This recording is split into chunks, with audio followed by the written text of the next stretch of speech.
You're listening to Kerry Lutz's Financial Survival Network, where you get valuable information you just can't find anywhere else. To thrive in today's trying times, you need the Financial Survival Network, now more than ever. Go to financialsurvivalnetwork.com and get your free newsletter and gift. Financial Survival Network, now more than ever. Welcome. You are listening to the Financial Survival Network. I'm Kerry Lutz. It's 6/24/21. Well, gold certainly has had a little bit of a fallback, a setback, if you will. What is the significance of it? Was it a result of the dreaded quadruple witching hour, or is it something more fundamental? What are your thoughts? I'd like to know. Tell us where you're thinking here right now as we speak. Gold's under 1,800. It's kind of caught in a range now. Will it break out? Silver, on the other hand, it's just below 26. Where is it going to go from here? Both metals were trending higher on Wednesday, and then later on in the session got knocked down. So tell me your thoughts. Email is kl@kerrylutz.com. Right now, our good friend Jordan Roy-Byrne is with us, and you know him well from the Daily Gold. And Jordan, it's great to have you back on. So were you taken aback by the recent gold decline in silver? Hey, Kerry. I think the severity of the sell-off, yes, but not specifically the decline. I was looking for gold earlier this year, my thinking was it's going to rebound and then it's going to grind for the rest of the year. I thought it would rebound to 1850 at best. I was wrong. It got all the way to 1900, but there's a lot of resistance there on the chart. And then you look at silver. Silver couldn't break out. And then also around the same time, the dollar was holding support. It hadn't rebounded yet, but it was for several weeks, it was holding above that 88, 89 level. So you could see the potential for the dollar to catch a bid and precious metals to fall back. I think silver has kind of been, during the correction, silver has been leading. So when it failed to break out multiple times, that was a signal that we were going to see another lower in the sector. But big picture, Kerry, gold, we have this cup and handle pattern that dates back now 10 years. The cup, I think, is about 9 years. And, we're building the handle consolidation on the cup and handle pattern. So very big picture. This is a very bullish pattern, but this handle, we're only 10 months into that. Well, almost 11 months into it. But that could, I'm not predicting it's going to take 3 years to play out, but it could take 2.5, 3 years, 2 years to play out. And the market would still be in this super bullish long-term setup. And gold could even go down to 1575 or 1600, and the handle would still be well intact. So that's the very big picture outlook for the next several years. Nothing has changed. Gold is just building the handle on this super bullish pattern. So that's really the big picture. Where I don't know how much longer we have to go in this handle correction or consolidation, whatever you want to call it. But I think we're probably, we're probably at least halfway into it. And I think that, if gold continues lower over the next couple months, it'll probably continue into a significant low at some point. Well, as usual, we see the market seeking to frustrate the majority of its participants by going in directions that they never anticipated, right? Absolutely. Yeah.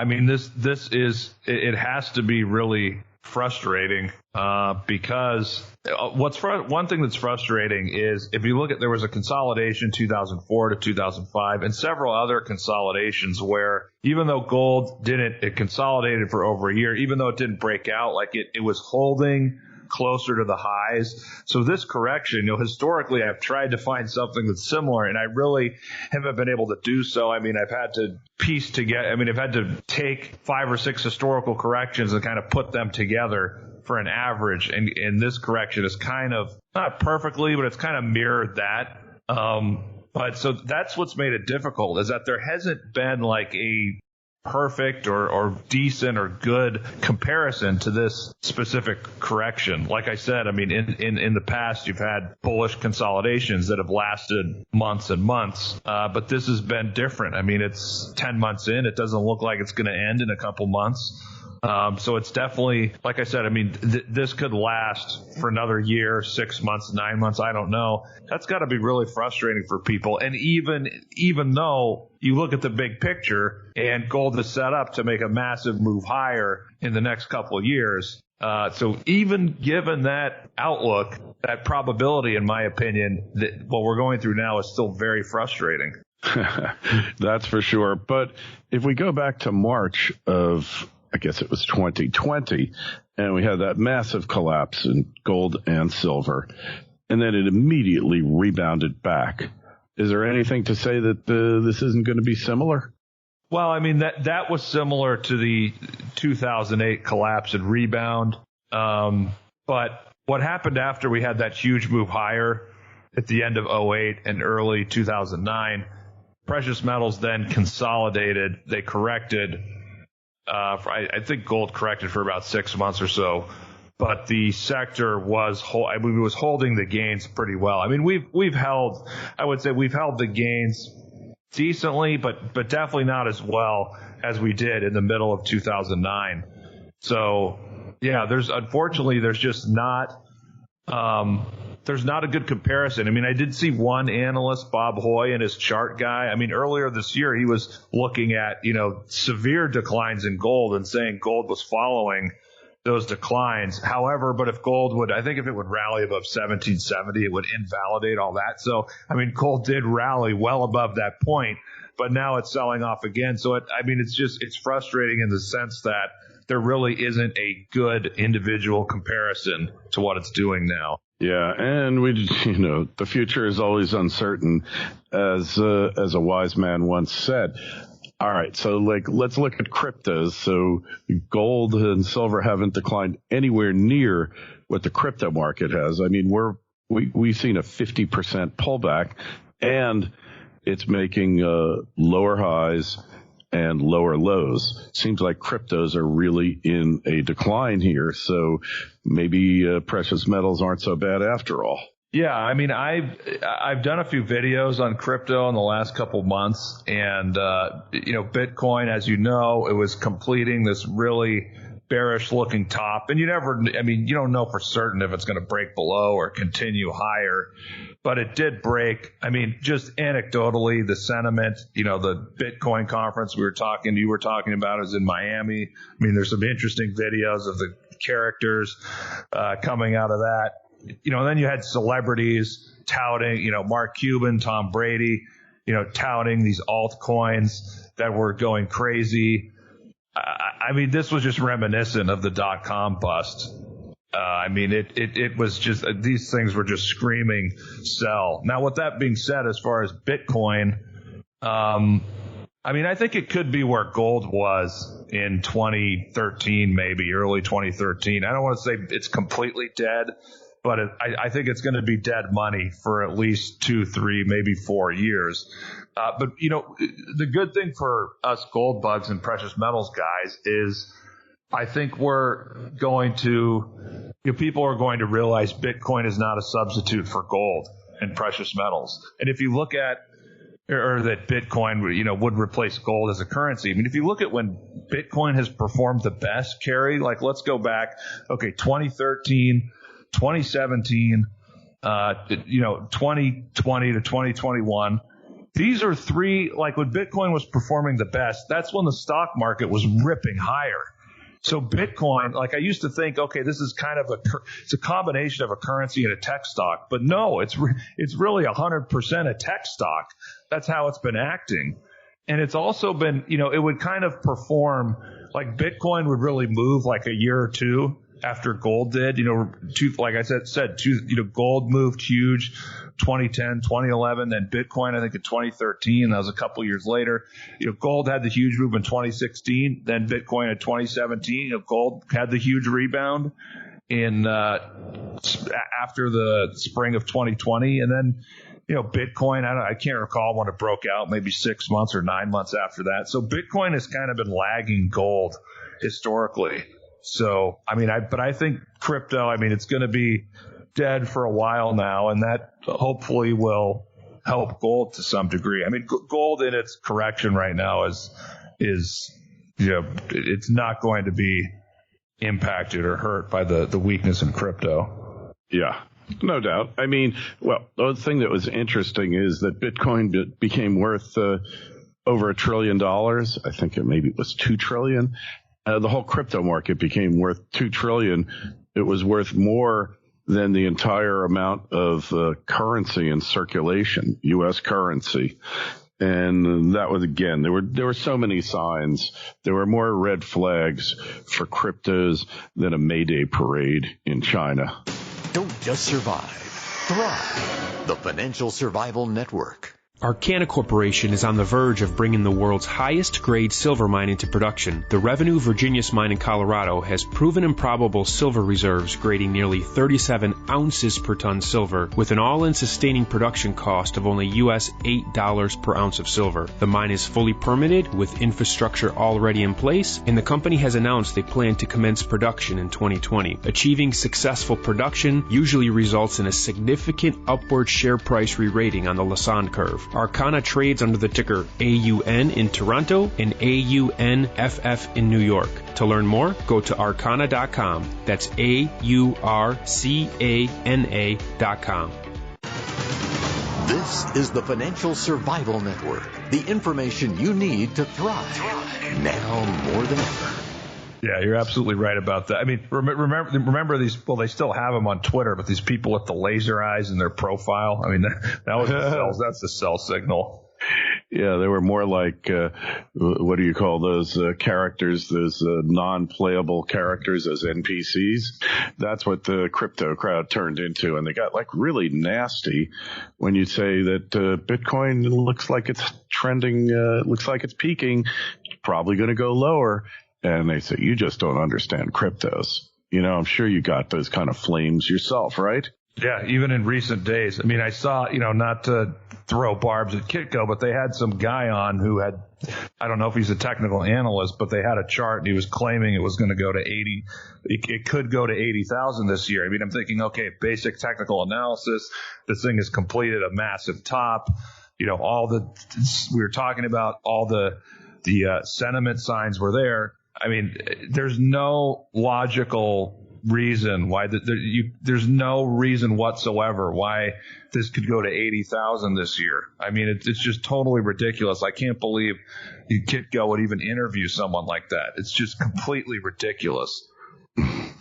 Sorry to go off on a tangent. No. Hey, there's a certain analyst out there who, a purported analyst who I no longer interview, who's called about 20 of the last two increases in precious metals prices and in silver. So these people just come out of the woodwork and look, it's media.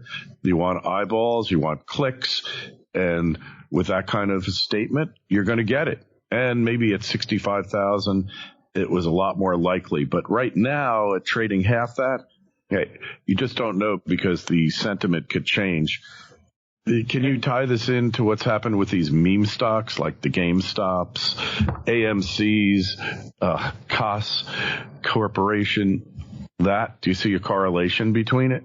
I don't know if I see a correlation. I guess it all falls under the huge amount of speculation that occurred. The catalyst for that was obviously the lockdowns and COVID and people having to stay at home and a lot of people getting money from the government.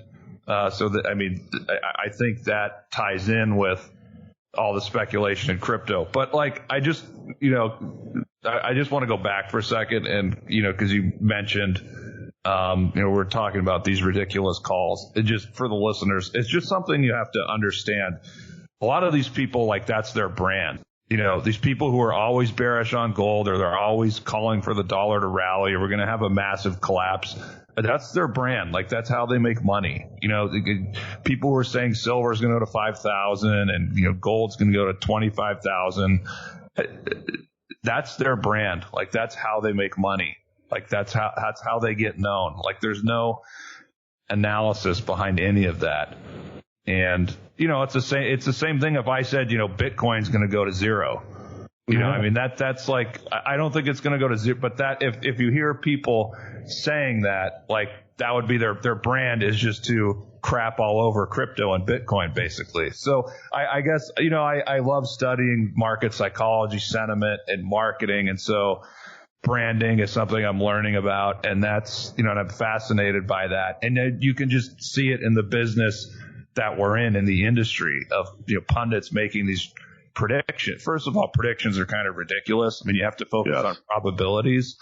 But again, just to circle back, a lot of you have to focus more on analysis and probabilities, what's reasonable, because just a lot of these predictions and comments out there, people are just promoting their own brand. I mean, that's how they make money. That's what Harry Dent makes money, by touting deflation. A stop clock, is always right twice a day. It's interesting when you talk about branding. It reminds me of Jean Dixon. She was a psychic from the 60s, and she would make 2,000 predictions a day. And some of them were, just by the law of averages, bound to come true. And she made one, and this is where she cut her teeth, that President Kennedy was going to be assassinated, and she flew off to Dallas to try to stop him from going on the parade. And she just happened to be right that one time. And then she became like a guru, and people would read her column and everything else. And then Maria Bartiromo, she called the 87 crash. That was her thing. And her reasoning might have been good, but she parlayed that into a brand. And now she doesn't make predictions because she doesn't need to, because she's making millions of dollars as a reporter, as a commentator on CNBC, right? So you can make a couple of these calls. If that guy was right at 80,000, he could pretty much write his own ticket. Us calling it on the downside, though, and doing so several months before it happened, we just don't understand Bitcoin. That's true. And I think there was a guy. Do you remember Joe Granville? I think he was. Yeah. The market used to respond when he would call the interest rates and declines and everything else. Another guy like that. And I think he was, the market had that huge breakout in 1982, and I think he was still bearish on it. I think that's kind of how he lost his mojo, or at least his following, after making many correct predictions and moving the market. So I guess that's just the takeaway is, a lot of these predictions are just for entertainment purposes, but you got to focus on probabilities and the analysis, and that's I don't, and the chart. And the chart and all of that. And so I can't predict where gold's going to go, but I just think the probability is that it's not going to break out this year.